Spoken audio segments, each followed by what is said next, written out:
शुभ सकाळ जय जगन्नाथ दर्शक बंधु आज होची रविवार अगस्ट मास 16 तारिख तो आसतु जानिबा आज देश विदेशर केतोटी गुरुत्वपूर्ण खबर ता पूर्व एमिति लेटेस्ट न्यूज देखिबा पाई चैनल टिकु सब्सक्राइब करी पाखरे थिबा बेल आइकन टिकु ऑन करे रखंतु प्रत्येक दिन एही परि गुरुत्वपूर्ण खबर सर्वप्रथम जानिबा पाई तो चलंतु डेरी न करी देखिबा कोन रहिछि आज गुरुत्वपूर्ण खबर आज प्रथम खबर भत्ता मिलिबो केबे आसिला बड़ अपडेट भत्ता अपेक्षा रे थिबा हिताधिकारी पाई खुशी खबर से मानंकु शीघ्र मिलिबो भत्ता मधुबाबू पेंशन योजना रे हेबे शामिल पड़ी रहिथिबा आवेदन जांच पाई कड़ा निर्देश दैछन्ति विभागीय प्रमुख सचिव तेबे एहार समस्त प्रक्रिया चलित मास 18 तारिख सुधा शेष हेबो 63,848 आवेदनर जांच सरिबाकु समस्त जिल्लापालंकु मिशन मोड रे काम करिबाकु सामाजिक सुरक्षा और भिन्नक्षम सशक्तिकरण विभागर प्रमुख शासन सचिव सुरेश कुमार वरिष्ठ समस्त जिल्लापालंकु निर्देश दैछन्ति उल्लेखयोग्य वर्तमान सुधा राज्य रे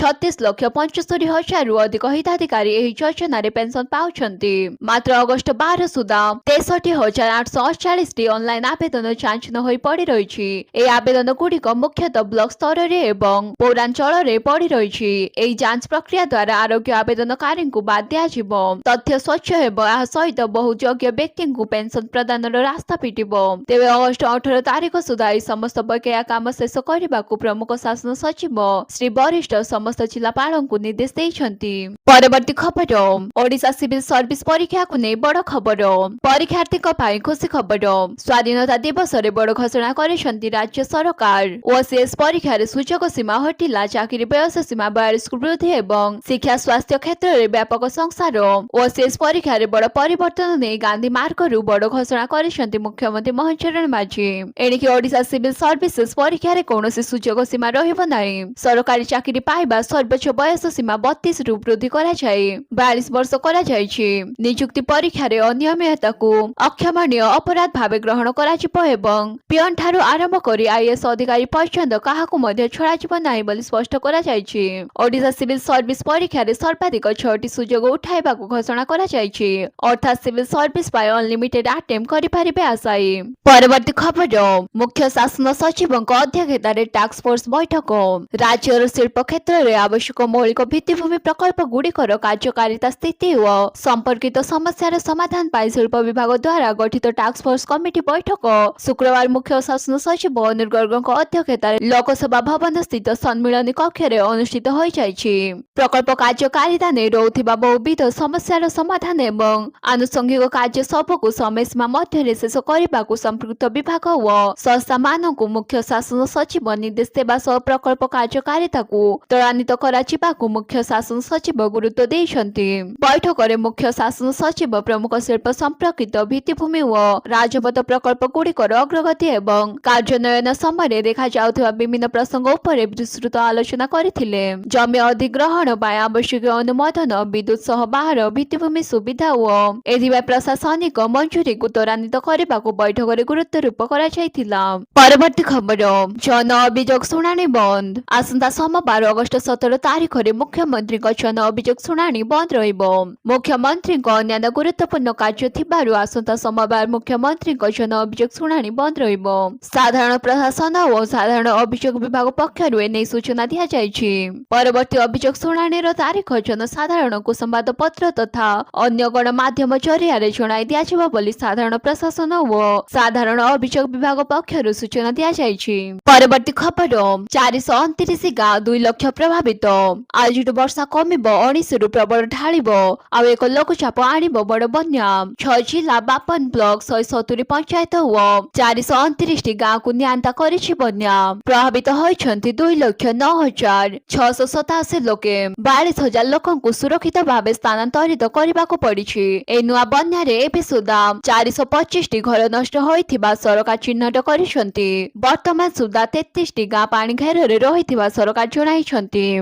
राज्य रे वर्षा प्रकोप किछि मात्रा रे कमिछि संभाव्यतः शनिवार आहुरी वर्षा कमिछि हेले पाणीपाग विभाग और अधिकांश विशेषज्ञक पूर्वानुमान देखाइछन्ति जे आसंता 20 तारिख बेलकू पुणी एक लघुचाप सृष्टि होई पारे विशेषज्ञक आकलन अनुसार यह प्रभाव रे 19 तारिख रु प्राय 3 रु 4 दिन धरी वर्षा लागि रहिबो उत्तर उपकूल एवं पश्चिम ओडिशा रे लगाण वर्षा होई पारे प्रबल अति प्रबल वर्षा आशंका रही जदि ए आकलन सत्य हुए तेबे उत्तर ओडिशा आउ गोटे ଗୋଟିଏ ବନ୍ୟା ସାମ୍ନା କରିପାରେ। ଖାଲି ସେତିକି ନୁହେଁ, ତଳ ଓ ଉପର ମୁଣ୍ଡରେ ଲଗାଣ ବର୍ଷା ହେଲେ ମହାନଦୀ ବି ଫୁଲିପାରେ।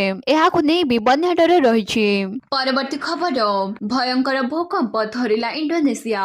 ବଡ ଝଟକାରେ ଥରିଲା ପୁରା ଦେଶ। ଆସିଲା ଭୟଙ୍କର ଭୂକମ୍ପ। ଥରହର ଲୋକେ ସୁନାମି ଚେତାବନୀ ଜାରି। ଇଣ୍ଡୋନେସିଆର ଫାଲେସି ଦ୍ୱୀପପୁଞ୍ଜ ନିକଟରେ ଶନିବାର ସକାଳେ ଏକ ଶକ୍ତିଶାଳୀ ଭୂକମ୍ପ ଅନୁଭୂତ ହୋଇଛି, ଯାହା ପରେ ସୁନାମି ସତର୍କତା ଜାରି କରାଯାଇଛି। ଆମେରିକା ତତ୍ତ୍ୱାଧିକ ସର୍ବେକ୍ଷଣ ରିପୋର୍ଟ ଅନୁଯାୟୀ ଏହି ଭୂକମ୍ପର ତୀବ୍ରତା 7.7 ରେକର୍ଡ କରାଯାଇଛି। ଭୂକମ୍ପର କେନ୍ଦ୍ରସ୍ଥଳ ଫରେଷ୍ଟ ଦ୍ୱୀପର ଉତ୍ତରରେ ଥିବା ଏଣ୍ଡୋ ସହରଠାରୁ 68 କିଲୋମିଟର ଉତ୍ତର ପଶ୍ଚିମରେ ଥିଲା। ଇଣ୍ଡୋନେସିଆର ପାଣିପାଗ, ଜଳବାୟୁ ଓ ଭୂପଦାର୍ଥ ବିଜ୍ଞାନ ଏଜେନ୍ସି ଭୂକମ୍ପ ପରେ ସୁନାମି ସତର୍କ ସୂଚନା ଜାରି କରିଛନ୍ତି।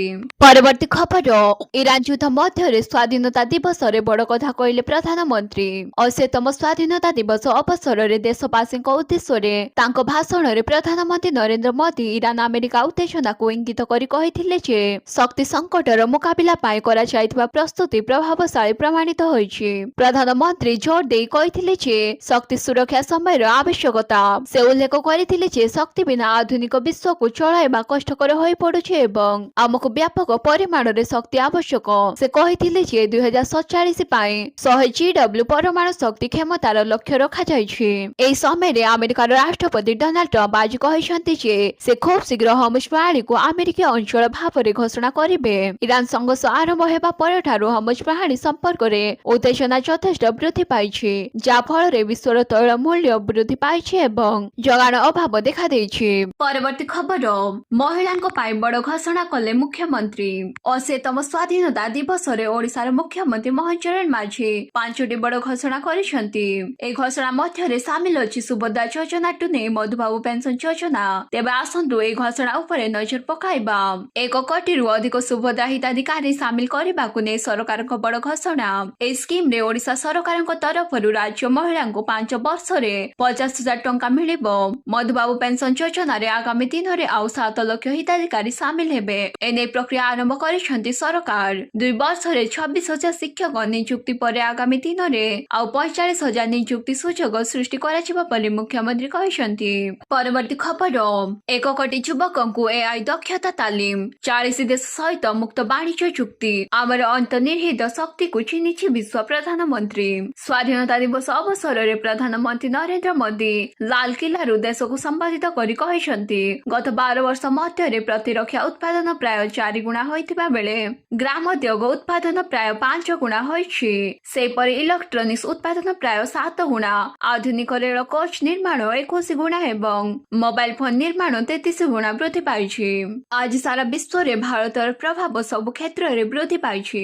ଆଜି ଭାରତ ଏପରି ଏକ ଦେଶ ଭାବରେ ଉଭା ହୋଇଛି ଯାହାକୁ ବିଶ୍ୱ ଦୃଷ୍ଟିରେ ବ୍ୟାପକ ଭାବରେ ଗ୍ରହଣୀୟ ଏବଂ ଭାରତରେ ଏକ ସ୍ଥିର ରାଜନୈତିକ ଜନଦେଶ, ଏକ ସ୍ଥିର ସରକାର, ଏକ ସ୍ପନ୍ଦନଶୀଳ ଗଣତନ୍ତ୍ର ଏବଂ ଏକ ଦୃଢ ନ୍ୟାୟପାଳିକା ଅଛି ଏବଂ ଆମେ ସମସ୍ତେ ଭାରତର ସମ୍ବିଧାନ ଦ୍ୱାରା ପରିଚାଳିତ। ଆମେ ଆଗାମୀ ବର୍ଷରେ 1 କୋଟି ଯୁବବର୍ଗଙ୍କୁ AI ଦକ୍ଷତା ତାଲିମ ପ୍ରଦାନ କରିବାକୁ ସଂକଳ୍ପ ନେଇଛୁ, ଯାହା ଦ୍ୱାରା ଆମ ଦେଶର ଯୁବପିଢି କୃତ୍ରିମ ବିଜ୍ଞାନ କ୍ଷେତ୍ରରେ ମଧ୍ୟ ବିଶ୍ୱକୁ ନେତୃତ୍ୱ ନେବାର କ୍ଷମତା ପାଇପାରିବେ। ବିଶ୍ୱ ଏବେ ଆମର ଅନ୍ତର୍ନିହିତ ଶକ୍ତିକୁ ଚିହ୍ନିବା ଆରମ୍ଭ କରିଛି। ସେଥିପାଇଁ 2014 ପରଠାରୁ ବିଶ୍ୱର ପ୍ରାୟ 40ଟି ଦେଶ ସହିତ ମୁକ୍ତ ବାଣିଜ୍ୟ ଚୁକ୍ତିନାମା ଏବଂ ବାଣିଜ୍ୟ ସହଭାଗିତା ଚୂଡାନ୍ତ ହୋଇଛି ବୋଲି ପ୍ରଧାନମନ୍ତ୍ରୀ କହିଛନ୍ତି। ପରବର୍ତ୍ତୀ ଖବର, ଭାରତ ତିଆରି କରିବ ଯୁଦ୍ଧ ବିମାନ ଇଞ୍ଜିନ। ଭାରତର ଆଡଭାନ୍ସ ମିଡିୟମ କମ୍ପାକ୍ଟ ଏୟାରକ୍ରାଫ୍ଟ କାର୍ଯ୍ୟକ୍ରମ ପାଇଁ ଏକ ସ୍ୱଦେଶୀ ଯୁଦ୍ଧ ବିମାନ ଇଞ୍ଜିନ ବିକଶିତ କରିବାକୁ ରିଲାଏନ୍ସ ଇଣ୍ଡଷ୍ଟ୍ରିଜ ଓ ବ୍ରିଟେନର ପ୍ରମୁଖ ଏୟାରସ୍ପେସ କମ୍ପାନୀ ରୋଲ୍ସ ରଏସ୍ ମିଳିତ ଭାବେ କାମ କରିବାକୁ ଯୋଜନା କରୁଛନ୍ତି। ଏହି ପ୍ରସ୍ତାବିତ ସହଯୋଗ ଭାରତରେ ସ୍ୱଦେଶୀ ଯୁଦ୍ଧ ବିମାନ ଇଞ୍ଜିନ ତିଆରି ପାଇଁ ଏକ ବଡ଼ ପଦକ୍ଷେପ ହୋଇପାରେ। ଏହା ସହିତ ଗୁରୁତ୍ୱପୂର୍ଣ୍ଣ ପ୍ରତିରକ୍ଷା ପ୍ରଯୁକ୍ତିରେ ଭାରତକୁ ଆତ୍ମନିର୍ଭର କରିବାର ଉଦ୍ୟମ ମଧ୍ୟ ମଜବୁତ ହେବ। ଦୁଇ କମ୍ପାନୀ ଶୁକ୍ରବାର କହିଛନ୍ତି ଯେ ଭାରତରେ ଏକ ସ୍ୱତନ୍ତ୍ର ଏୟାରସ୍ପେସ ଗ୍ୟାସ ଟର୍ବାଇନ କମ୍ପ୍ଲେକ୍ସ ସ୍ଥାପନ କରିବାର ସମ୍ଭାବନା ନେଇ ସେମାନେ ଆଲୋଚନା କରିଛନ୍ତି। ଏହି କେନ୍ଦ୍ରରେ ଇଞ୍ଜିନ ଡିଜାଇନ, ବିକାଶ, ନିର୍ମାଣ, ପରୀକ୍ଷଣ, ଉତ୍ପାଦନ ଏବଂ ଦୀର୍ଘକାଳୀନ ସେବା ଭଳି କାମ ହେବ। ଏହାକୁ ଏକ ବଡ଼ ପ୍ରଯୁକ୍ତି କେନ୍ଦ୍ର ଭାବେ ବିକଶିତ କରିବାର ଯୋଜନା ରହିଛି। ଭାରତ ଯୁଦ୍ଧ ବିମାନ ଇଞ୍ଜିନ ପାଇଁ ବିଦେଶୀ କମ୍ପାନୀ ଉପରେ ନିର୍ଭରଶୀଳତା କମାଇବାକୁ ଚାହୁଁଥିବା ସମୟରେ ଏହି ଘୋଷଣା କରାଯାଇଛି। ଆଧୁନିକ ସାମରିକ ଇଞ୍ଜିନ ତିଆରି କ୍ଷେତ୍ରରେ ଦେଶର ନିଜସ୍ୱ କ୍ଷମତା ବଢାଇବା ଏହାର ମୁଖ୍ୟ ଲକ୍ଷ୍ୟ।